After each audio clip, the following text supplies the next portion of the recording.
তুমি যেই মেয়ের সাথে সব সময় কথা বলতেছো, তুমি যেই মেয়ের জন্য তুমি বলতেছো আমি আমার জীবন দিয়ে দিব, তুমি কি কিছু ভাবতেছো কখনো?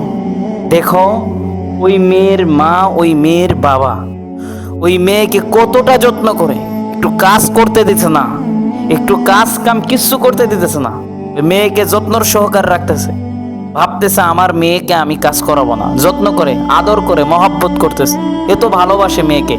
আর তুমিও ওই মেয়েকে ভালোবাসতেছো, অথচ তোমাকে ওই বাপ মাকে ছেড়ে তোমার কাছে ওই মেয়েটা যখন চলে যায়, তোমার মহব্বতের কথার কারণে, তোমার মিষ্টি মিষ্টি কথার কারণে, তোমার ভালোবাসার কারণে এত সুন্দর বাপ মাকে ফেলিয়ে রেখে তোমার কাছে চলে যায়, তুমি কি কিছু বুঝতেছো যুবক?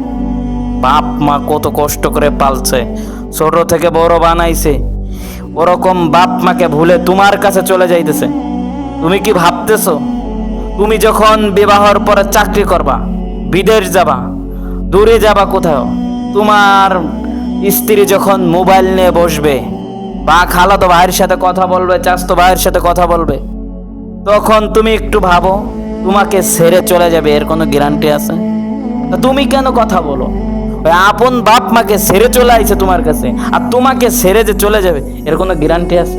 এই জন্য আমি সব সময় বলি, যদি যুবক তোমার জিন্দেগিকে নষ্ট করতে চাও, তোমার জিন্দেগিকে তুমি যদি ধ্বংস করতে চাও, তাহলে তুমি নারীর ফাঁদে তুমি পাওটা ফেলা দাও।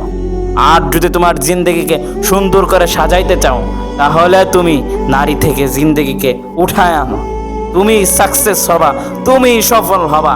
যদি তোমার অন্তরের মধ্যে, যদি তোমার জীবনে নারী না থাকে, নারীর ফাঁদ না থাকে, তোমার যদি পছন্দ হয়ে থাকে বিবাহ করে নাও, কিন্তু এই খারাপের মধ্যে তুমি জড়িত হয়েও না, তাহলেই তোমার জিন্দেগি ধ্বংস হবে, তাহলেই তুমি ধোঁকার মধ্যে পড়বা।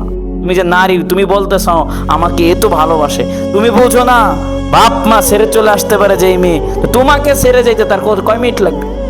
এই জন্য যুবক তোমাকেই বলছি, সাবধান হও, সতর্ক হও, জিন্দেগিকে সাজাও, ওই ভালোবাসাটাকে আল্লাহকে ভালোবাসো, একবার দুনিয়াও শান্তি পাবা, আখেরাতেও শান্তি পাবা।